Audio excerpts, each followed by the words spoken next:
또 인사들 나누시겠습니다. 오늘 인사를 나눌 때는 하나님의 보배이십니다 라고 이렇게 얘기를 하십니다. 앞뒤 좌우로 자 인사들 나누시겠습니다. 하나님의 보배이십니다.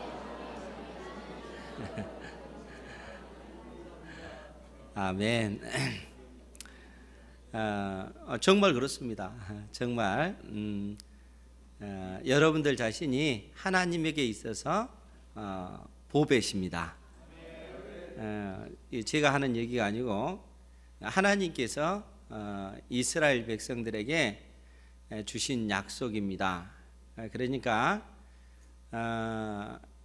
애굽 땅에서 약 400여 년 동안 종살이하던 이스라엘 백성들을 출애굽시키셔서 하나님께서 시내산으로 인도하시고 이 시내산에서 공식적으로 하나님과 이스라엘 사이에 언약을 체결하셨습니다.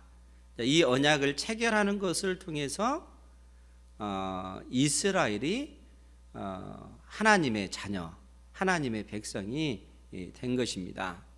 근데 하나님께서 이스라엘 백성들을 설득하시면서 또 말씀하시면서 뭐라고 말씀하셨냐면 그 내용이 출애굽기 19장에 있는데 만약에 이스라엘 백성들이 나와 언약을 맺고 내 언약을 지키기만 하면 이스라엘은 내 소유가 될 것이고 제사장 나라가 될 것이고 두 번째, 세 번째는 거룩한 백성이 될 것이다.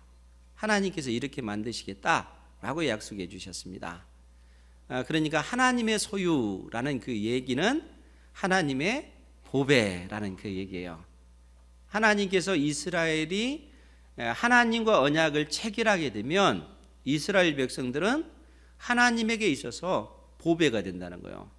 이스라엘 너는 내 보배다 라고 하나님께서 선언하고 계시고 또한 두 번째로 너희들은 제사장의 나라가 될 것이다. 그러니까 이 제사장 나라라고 하는 독특한 그 신분을 이스라엘에게 주시는 거예요. 그 말은 하나님과 이 세상의 중보자로서 이스라엘이 존재하게 될 것이고 하나님의 그 은혜의 통로가 이스라엘을 통해서 온 세상에 증거되어질 것을 이스라엘이 가진 그 위치라고 하는 것이 그만큼 독특한 이치가 될 것을 하나님께서 말씀해 주신 것입니다.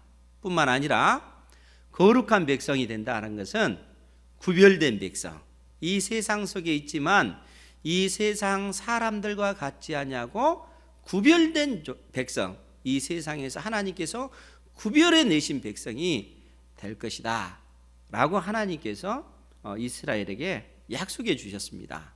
그리고 그 이스라엘에게 약속하신 그 약속이 신약에 와서는 오늘날 교회에게 그대로 하나님께서 그 약속을 주셨다는 거예요.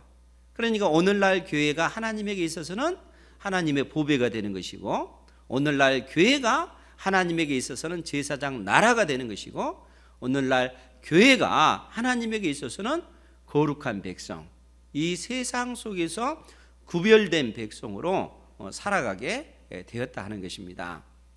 이 진리 가운데 살아가시기 바랍니다.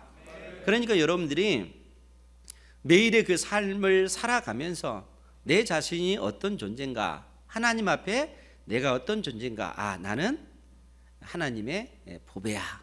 하나님께서 나를 그렇게 생각하시기 때문에 여러분들이 그러한 의식을 가지고 믿음의 삶을 살아가시기 바랍니다. 그런데 하나님께서 이제 이러한 어떤 놀라운 약속을 주실 때는 전제 조건이 있죠. 나와 맺은 언약을 지켜 행하면 이런 놀라운 은혜가 하나님의 택한 백성 이스라엘 위에 부어지겠다. 하나님께서 이스라엘을 그렇게 사용하시겠다라고 약속하셨다는 것입니다. 그런데 우리가 이 구약의 역사나 신약의 그 역사를 통해서 알 수 있는 것이 결국 이스라엘이 하나님께서 주신 이 사명을 감당하지 못했다 하는 사실을 명확하게 볼 수가 있다는 겁니다. 아니, 실상 오늘 우리가 읽었던 본문의 내용을 통해서도 예수님께서 우리에게 그 진리를 가르쳐 주고 계십니다.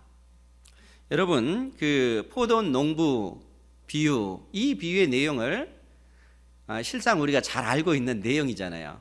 성경을 그래도 가까이 접한 사람은 적어도 이 비유의 내용을 자주 읽기도 하고 듣기도 했을 겁니다.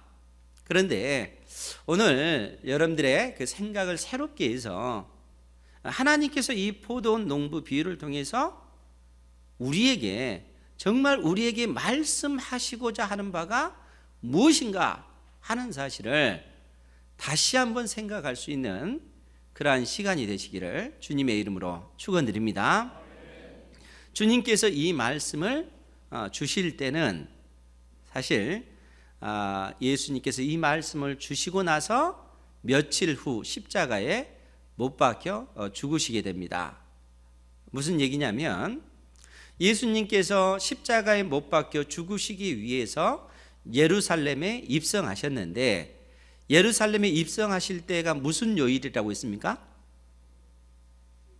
월요일?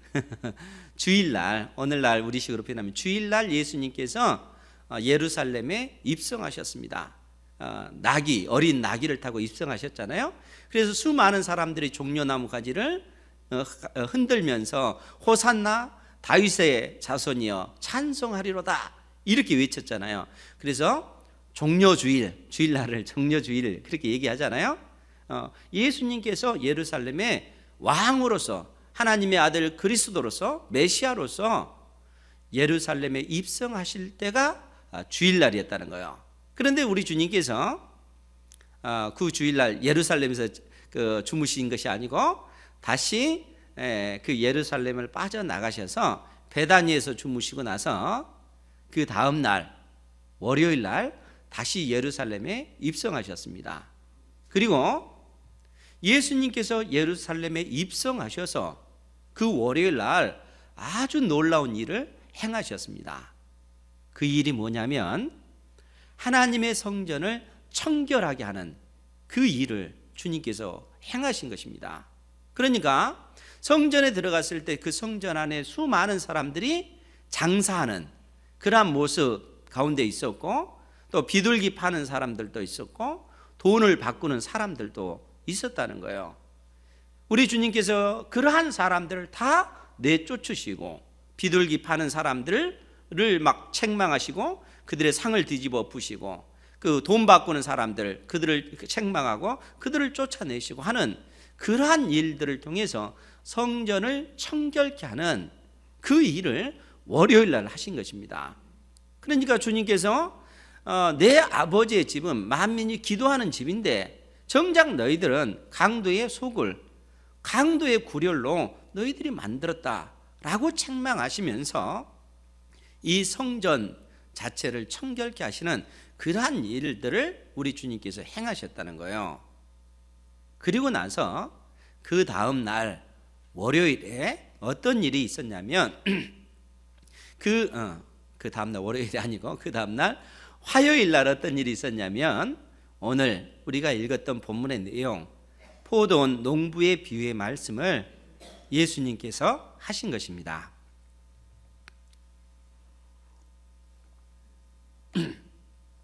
근데 예수님께서 이 포도원 농부의 그 비유의 말씀을 그냥 하신 것이 아니고 이 비유의 말씀을 하실 때는 그 이유가 있었습니다.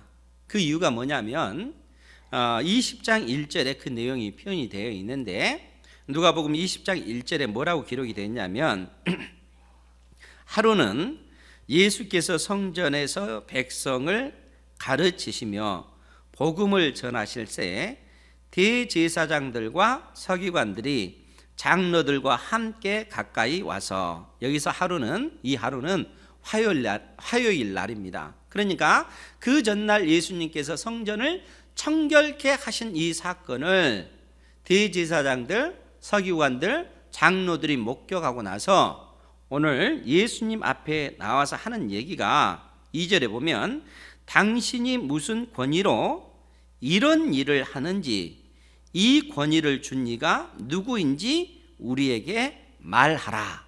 이렇게 말씀하고 있다는 거예요.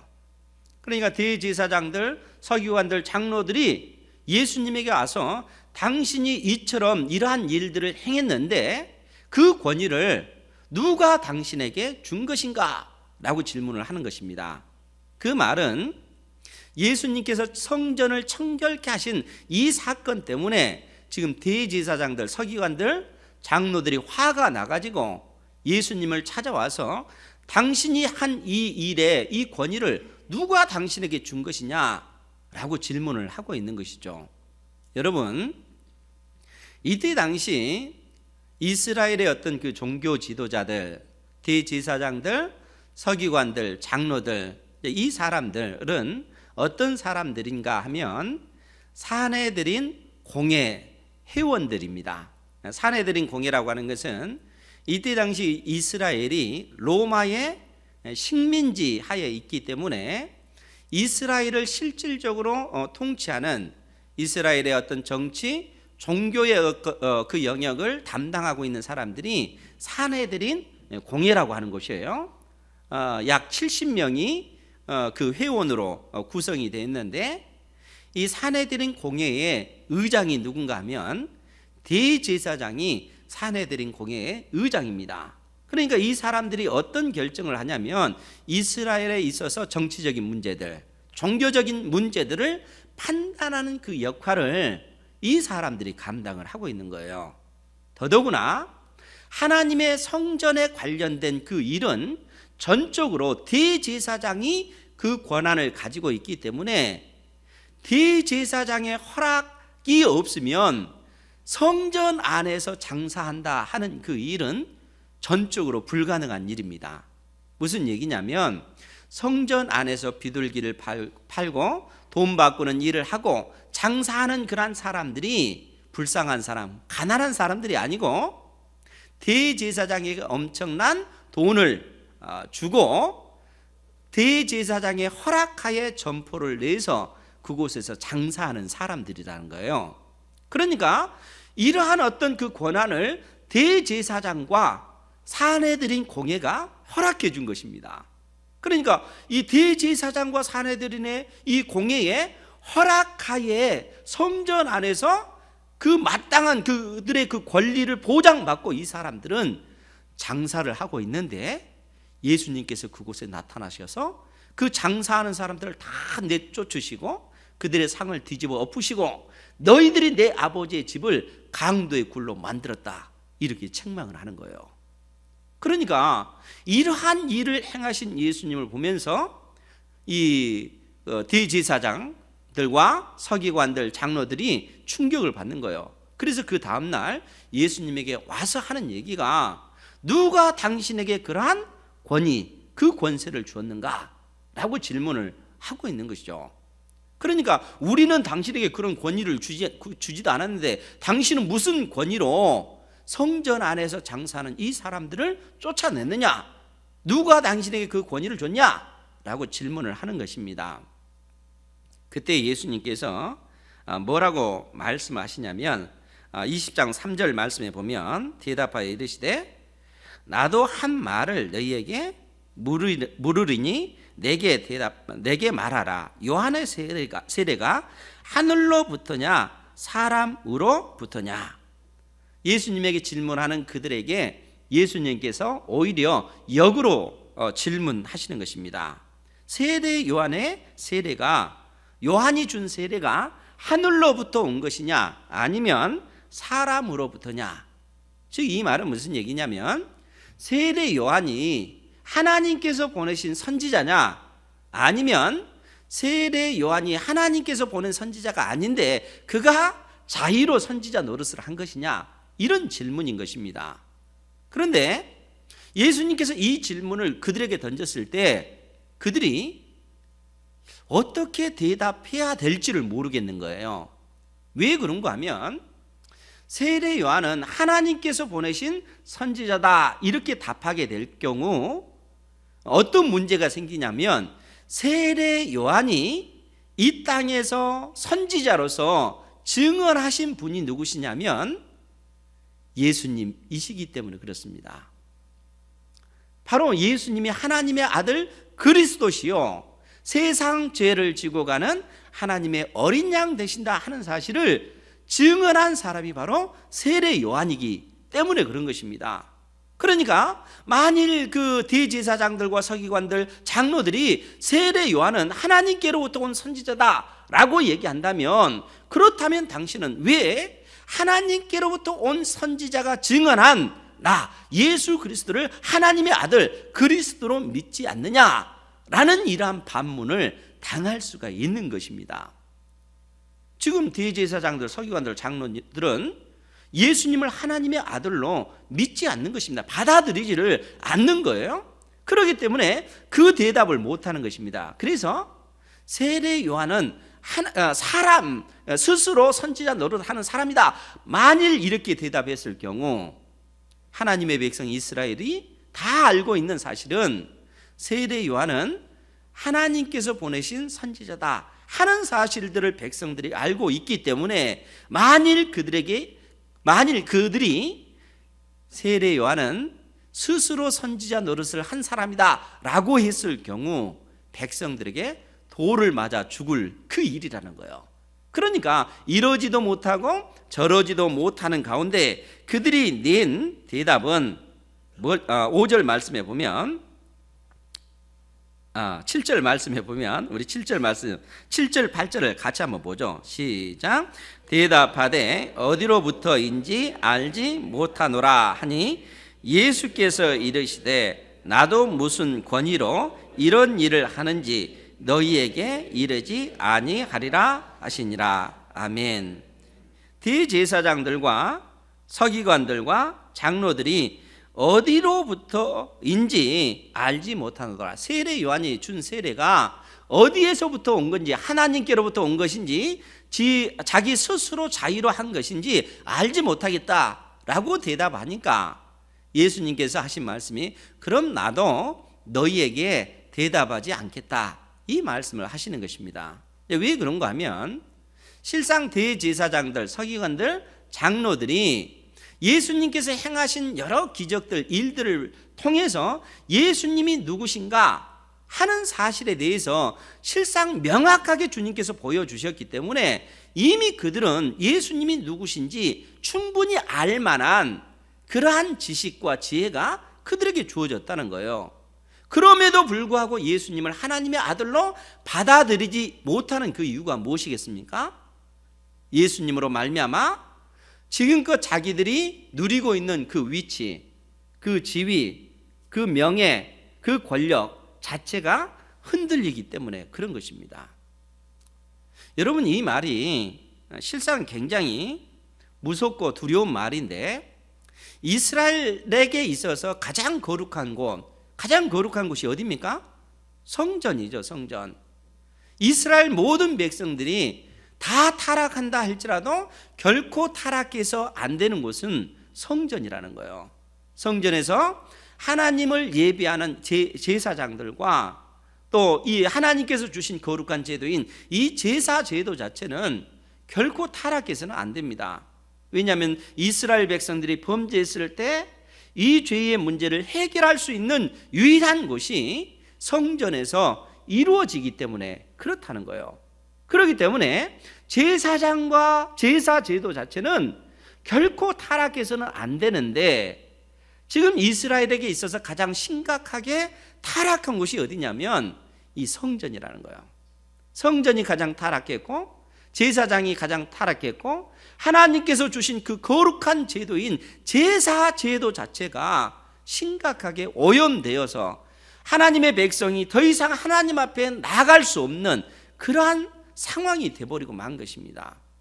그러니까 이러한 상황 속에서 하나님께서 예수 그리스도를 통해서 그들에게 그들의 그 죄악된 그 실상을 깨우쳐 줌에도 불구하고 그 사실을 받아들이지 못하는 것이죠. 그래서 주님께서 그러한 이스라엘을 향해서 오늘 포도원 농부의 비유를 말씀해 주고 있는 것입니다. 그 비유의 내용을 우리 잠깐 한번 살펴볼게요. 9절 이하의 말씀을 보면요, 그가 또 이 비유로 백성에게 말씀하시기 시작하시니라. 한 사람이 포도원을 만들어 농부들에게 세를 주고 타국에 가서 오래 있다가, 한 사람이 포도원을 만들었다는 거예요. 그리고 이 포도원을 농부들에게 세를 주었다는 겁니다. 세를 주고 이제 이 세를 받을 때가 이름에 이 포도원 주인이 한 종을 이 농부들에게 보내는 것입니다. 그런데 이 종이 농부들에게 갔을 때 농부들이 종을 몹시 때리고 거저 보내었거늘, 빈손으로, 세를 주지 않고 빈손으로 보냈다는 거예요. 그래서 포도원 주인이 두 번째 종을 보내게 됩니다. 그런데 이 두 번째 종이 그들에게 왔을 때 그도 이 농부들이 몹시 때리고 그를 능욕하고 빈손으로 다시 되돌려 보내는 것입니다. 그래서 세 번째 종도 보냈는데 이 종도 역시 심히 맞고 빈손으로 돌아오게 된 것이죠. 그래서 이 포도원 주인이 어떻게 생각합니까? 내가 종을 보낼 것이 아니라 내 사랑하는 아들을 이들에게 보내겠다, 이렇게 생각을 하는 겁니다. 그래서 이 내 사랑하는 아들을 그들에게 보내면 그들이 내 아들이니까 존귀히 여길 것이다, 이렇게 생각해서 이 아들을 보냈다는 거예요. 그런데 문제는 뭡니까? 14절 말씀에 보면 농부들이 그를 보고, 그 아들을 보고 서로 의논하여 이르되 이는 상속자니 죽이고 그 유산을 우리의 것으로 만들자 하고 포도원 밖에 내쫓아 죽였느니라. 지금 농부들이 꾸미는 음모는 뭡니까? 그 아들을 보고, 포도원 주인의 그 아들을 보고, 이 아들은 이 포도원을 상속할 상속자가 아니냐, 그들이 그렇게 생각하죠. 그리고 이 아들을 죽이고 이 포도원을 우리가 차지하자, 농부들이 그 음모를 꾸미는 것입니다. 그리고 그 아들을 포도원 밖으로 끌어내서 그 아들을 죽였다는 거예요. 너무 단순한 비유 아닙니까? 예수님께서 이 단순한 비유를 지금 대제사장들, 서기관들, 바리새인들에게 이 비유의 말씀을 해주고 있는 거예요. 그러면서 주님께서 뭐라고 말씀하시냐면, 그런즉 15절 중반절에 보면 그런즉 포도원 주인이 이 사람들을 어떻게 하겠느냐 질문하고 있는 겁니다. 지금 생각해 보세요. 포도원 주인이 이 사람들, 이 농부들을 어떻게 대하겠어요? 그래서 16절에 와서 그 농부들을 진멸하고 포도원을 다른 사람들에게 주리라 하시니 사람들이 듣고 이르되 그렇게 되지 말아지이다 하거늘. 지금 무슨 얘기입니까? 예수님께서 이 포도원 농부의 비유를 들어서 말씀하시기를 포도원 주인이 친히 와서 그 농부들을 진멸할 것이고 이 포도원을 다른 사람에게 넘길 거라는 거예요. 당연히 그러지 않겠습니까? 그런데 이제 문제는 뭐냐면 예수님께서 하신 이 비유의 말씀을 들었던 그 사람들의 반응입니다. 그 사람들이 이 비유의 내용을 듣고 이르되 그렇게 되지 말아지이다, 이렇게 반응했다는 거예요. 이 말이 무슨 얘기냐면 결코 그렇게 돼서는 안 됩니다, 그 얘기입니다. 즉 이 비유의 내용을 들었던 대제사장들, 서기관들, 장로들이 반응한 것이 뭐냐면 결코 그렇게 돼서는 안 된다, 이렇게 얘기하는 거예요. 포도원 주인이 와서 그 농부들을 다 진멸시키고 이 포도원을 다른 사람들에게 넘길 것이다 라고 예수님께서 말씀하실 때 그 얘기를 들었던 이 바리새인들이, 서기관들이, 대제사장들이, 장로들이 결코 그렇게 돼서는 안 된다 라고 그렇게 반응을 하는 겁니다. 왜 그랬을까요? 예수님께서 하신 이 비유의 내용이 무엇을 의미하는지 이 사람들은 즉각적으로 깨달아 알았기 때문에 그렇다는 거예요. 19절 말씀도 한번 볼게요. 19절 말씀에 보면 서기관들과 대제사장들이 예수의 이 비유는 자기들을 가리켜 말씀하신 줄 알고 즉시 잡고자 하되 백성을 두려워하더라. 여러분, 서기관들과 대제사장들이 예수의 이 비유는 자기들을 가리켜 말씀하신 것이다 하는 사실을 이 사람들은 즉각적으로 깨달아 알았다는 거예요. 포도원 비유에 등장하는 이 농부들이 자기들 자신을 가리킨다 하는 사실을 대제사장들과 서기관들은 명확히 깨달아 안 것입니다. 그러면 여러분, 놀랍지 않아요? 어떻게 이 대제사장들과 서기관들이 이 비유의 내용을 알 수가 있었을까요? 알 수밖에 없습니다. 왜냐하면 구약의 무수한 어떤 그 내용들이 하나님께서 선지자를 통해서 이스라엘 백성들에게 말씀을 전해줄 때 한결같이 주님께서 비유를 들여서 말씀하신 내용이 뭐냐면 이스라엘은 마치 포도원과 같다라는 그러한 비유의 말씀을 끊임없이 말씀하셨기 때문에 그렇다는 거예요.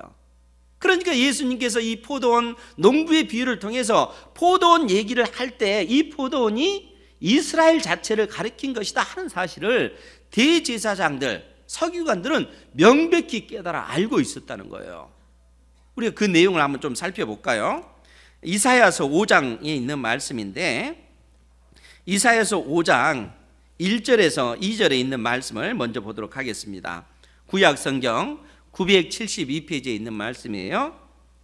거기에 보면 하나님께서 이사야 선지자를 통해서 지금 포도원을 비유로 들어서 말씀해 주고 있습니다.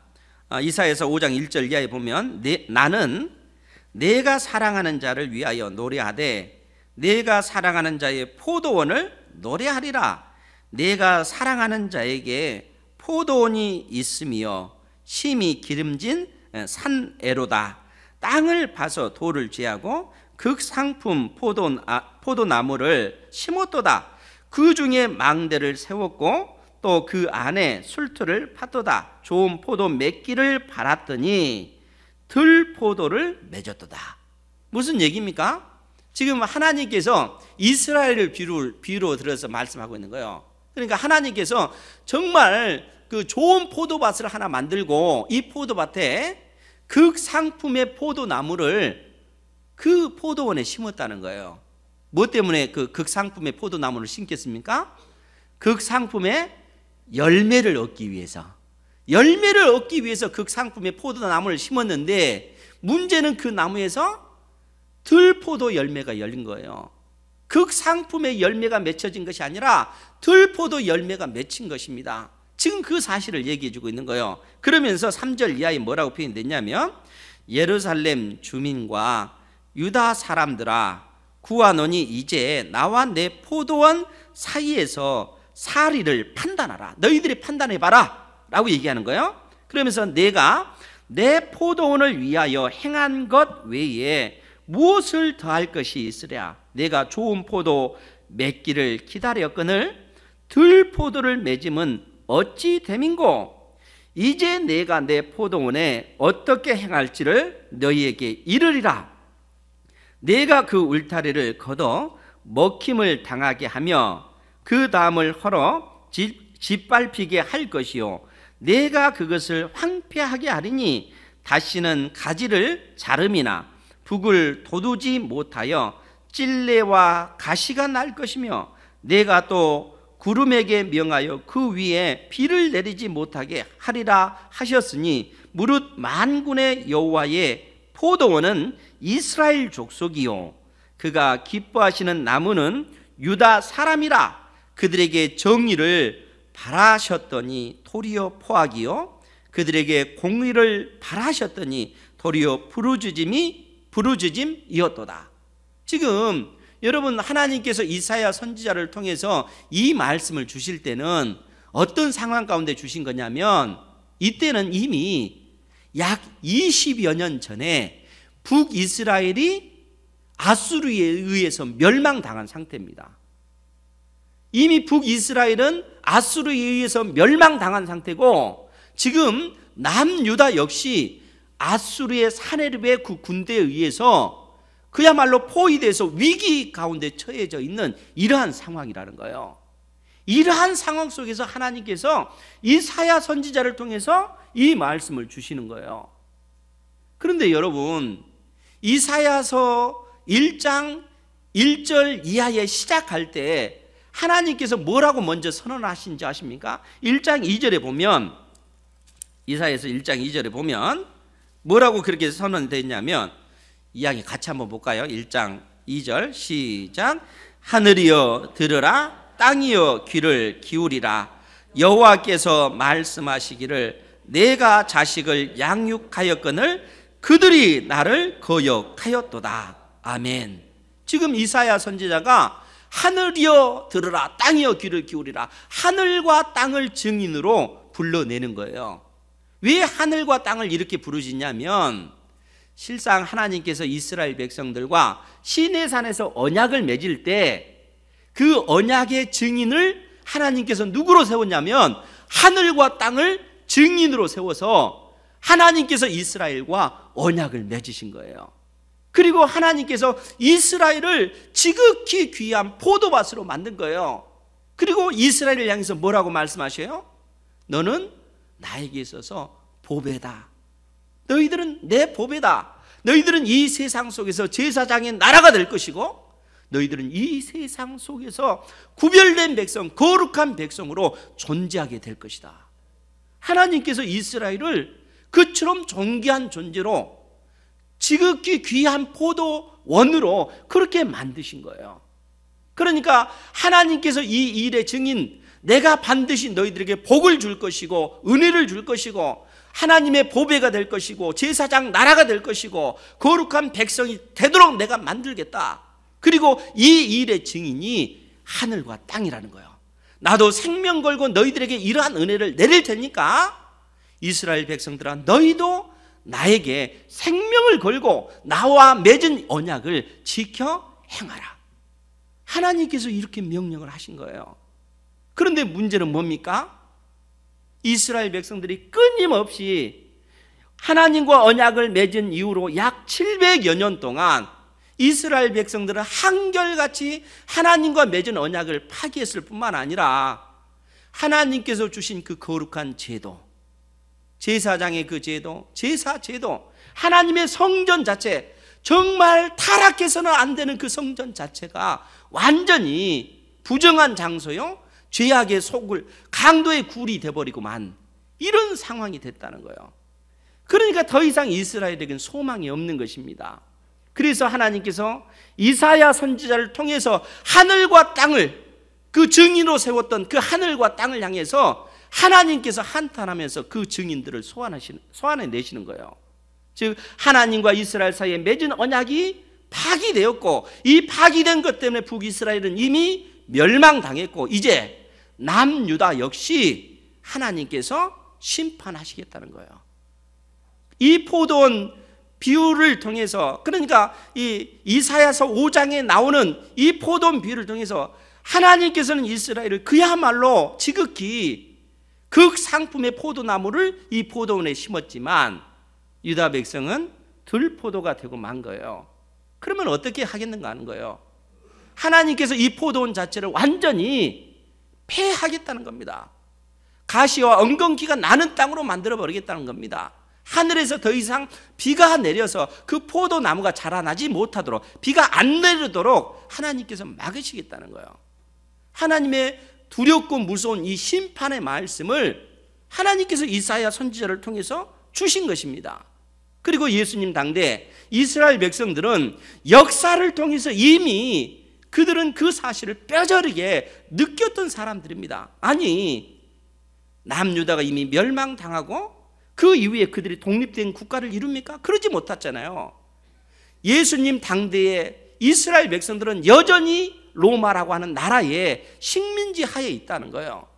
그러니까 예수님께서 이 포도원 비유의 말씀을 하시면서 다시 본문의 내용 15절 말씀, 누가복음 20장 15절 말씀으로 돌아가서 포도원 밖에 내쫓아 죽였느니라. 그런즉 포도원 주인이 이 사람들을 어떻게 하겠느냐, 와서 그 농부들을 진멸하고 포도원을 다른 사람들에게 주리라. 주님께서 이 말씀을 하실 때 그 비유의 내용을 들었던 사람들이 결단코 그러한 일들이 우리에게 일어나서는 안 됩니다, 이렇게 반응할 수밖에 없는 거죠. 그렇지 않겠어요? 이미 그러한 일이 그들에게는 나타났잖아요. 그런데 예수님께서는 지금 뭐라고 말씀하십니까? 그 농부들을 하나님께서 진멸하시고 그 포도원을 이제는 이스라엘 백성들이 아닌 다른 사람들에게 넘기겠다는 거예요. 즉 하나님의 나라 천국 복음이 더 이상 민족적 이스라엘이라고 하는 틀 안에 이스라엘 백성들, 아브라함의 혈통적 후손들만 하나님의 자녀가 아니라 이제는 그 한계를 뛰어넘어서 누구든지 예수 그리스도를 믿는 모든 사람들이 하나님의 자녀가 되는, 하나님 나라를 차지하는, 하나님께서 만드신 그 포도원을 상속받을 수 있는 그 은혜를 하나님께서 주시겠다라고 지금 예수님께서 말씀하고 계시는 거예요. 그러니까 이 사실을 대제사장들, 서기관들, 장로들은 명확하게 깨달아 알았기 때문에 결단코 그러한 일이 있어서는 안 된다라고 그들이 소리를 치는 것입니다. 그러할 때 우리 주님께서 그들에게 뭐라고 말씀하십니까? 17절 말씀입니다. 그들을 보시며 이르시되 그러면 기록된 바 건축자들의 버린 돌이 모퉁이의 머릿돌이 되었느니라 함이 어찌미냐. 수많은 선지자들이 너희들에게 예언했던 그 예언의 말씀을 생각해 봐라. 건축자들의 버린 돌이 모퉁이의 머릿돌이 되었느니라. 건축자들이 버린 그 돌이 모퉁이의 머릿돌, 성전의 기초석이 됐다는 거예요. 여기서 이 건축자들은 누굽니까?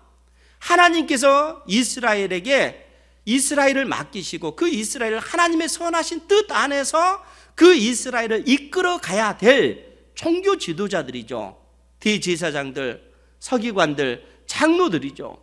하나님께서 하나님의 백성 이스라엘을 그들에게 맡기셨잖아요. 그런데 그 건축자들은 정작 하나님의 아들 예수 그리스도를 십자가에 못 박아 죽이는 이 악을 그들이 자행하는 겁니다. 하나님께서 보내신 수많은 종들을 그들 조상들은 한결같이 핍박했고, 이제는 그 선지자들이 예언한 하나님의 아들 예수 그리스도를 이때 당대 이 사람들은 십자가에 못 박아 죽이는 이 악을 지금 자행하고 있는 거예요. 지금 화요일, 수, 목, 금, 금요일 날 오전 9시에 예수님은 십자가에 못 박혀 죽으시게 되는 거예요. 며칠 안 남았습니다. 그러니까 주님께서 이 포도 농부 비유를 통해서 그들이 지금 현재 행하고 있는 그 악한 행위가 얼마나 무섭고 두려운 일인지 주님께서는 깨우쳐 주고 있는 거예요.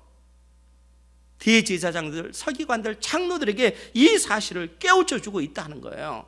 그러면서 주님께서 뭐라고 말씀하십니까? 18절 말씀에 무릇 이 돌 위에 떨어지는 자는 깨어지겠고 이 돌이 사람 위에 떨어지면 그를 가루로 만들어 흩으리라 하시니라. 두렵고 무서운 말씀을 지금 우리 주님께서 말씀하고 계시는 거예요. 이 돌이 누굽니까?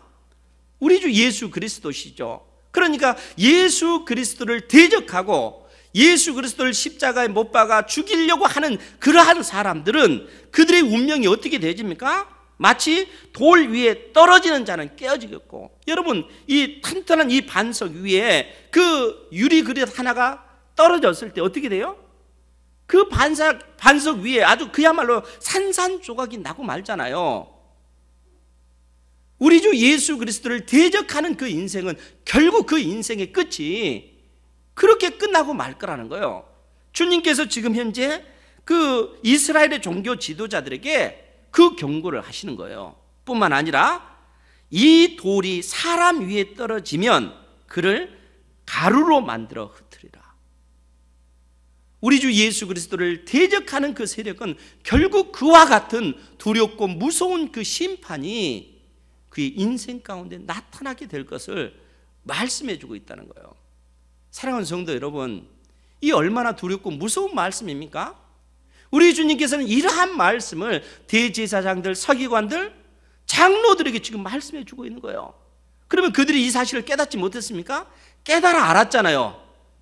자기들을 향해서 주님께서 말씀하신 나는 사실을 깨닫고 그들이 주님 앞에 엎드려 통곡하며 회개하는 것이 아니라 오히려 자기들이 지금 현재 이 세상에서 누리는 그 권세, 이 세상에서 누리는 명예, 이 세상에서 누리는 그 부, 이것 자체를 잃을까 봐 오히려 예수님을 십자가에 못 박아 죽이려고 하는 그 음모를 꾸미지 않습니까? 이 얼마나 어리석습니까? 사랑하는 성도 여러분, 교회는 누구의 것입니까? 하나님의 것입니다. 주님의 것이라는 거예요. 교회는 주님의 것입니다. 목사님의 것도 아니고 장로님의 것도 아니고 권사님의 것도 아닙니다. 교회는 주님의 것이라는 거예요. 만일 주의 몸된 이 교회를 위해서 주님의 나라와 그 영광을 나타내지 않냐고 우리 인생이 이 땅에 교회를 통해서 내가 잘 먹고 내가 잘 살고 교회를 통해서 명예를 얻고 교회를 통해서 권력을 얻으려고 하는 그러한 마음으로 주의 몸된 교회 앞에 서게 되면 그 사람은 어떤 사람들이겠어요? 대제사장들, 서기관들, 장로들의 그 모습 아닙니까? 주님께서 끊임없이 이 사실을 경고하는데 이 진리 가운데 서지 아니하고 주의 몸된 교회를 통해서 이 세상에 어떠한 이득을 누리려고 한다면 그것처럼 어리석은 인생이 어디 있겠습니까? 그 인생이 반석 위에 떨어졌을 때는 박살 날 것이고 우리 주님을 대적하는 그 삶을 살아갈 때는 결국 그 돌이 그에게 떨어졌을 때 가루처럼 뭉개져서 흩어져 버리고 말 것이다. 무서운 하나님의 진노가 쏟아지게 될 것임을 말씀하고 있는 것입니다. 사랑하는 성도 여러분, 한국교회의 현실은 단순히 우리와 상관없는 그런 문제가 아니에요. 결국 한국교회 속에 우리 역시 속해 있고 여러분들 한 사람 한 사람도 다 속해 있습니다. 물질적으로 어렵고 힘든 시기에는 하나님만 바라보다가 이 땅에서 어떤 경제적인 이득이 주어지고 이 세상에 부가 주어지고 명예가 주어지고 권력이 주어질 때 사람들은 거기에 안주하는 예가 얼마나 많습니까? 그것이 현재 우리의 모습들 아니겠습니까? 주님의 이 경고의 말씀을 다시 한번 여러분들의 마음속에 새기시기 바랍니다. 하나님 앞에 신실한 모습으로 하나님의 은혜가 아니면 내가 살 수가 없습니다. 주님, 주의 몸된 교회입니다. 주의 몸된 교회를 통해서 하나님의 영광만 드러내기를 원합니다. 그러한 믿음의 삶을 사시는 저와 우리 은행교회 모든 성도 되시기를 주님의 이름으로 축원드립니다.